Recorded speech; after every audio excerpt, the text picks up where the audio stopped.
ওই কি রে কাস্টমার কই? আরে আইবো ডাকেন। আর নিয়ে যান লাল তরমুজ। কি ও তরমুজ কি লাল হইব নি? লাল হইব না মামি, তরমুজ একবারে আমনের মতো টকটিকে লাল হইব। কি কোন তাইলে এই তরমুজটা কাটেন। আরে না ইকে কারণ হইতো না, ইকে সাদা হইব, ইকে গাড়ি ইকে লাল হইব। ওই কি রে মধু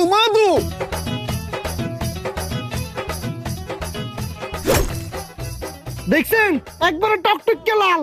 কই লাল? এটা তো দেখি সাদা। ওই কি রে সাদা ডায়মন্ড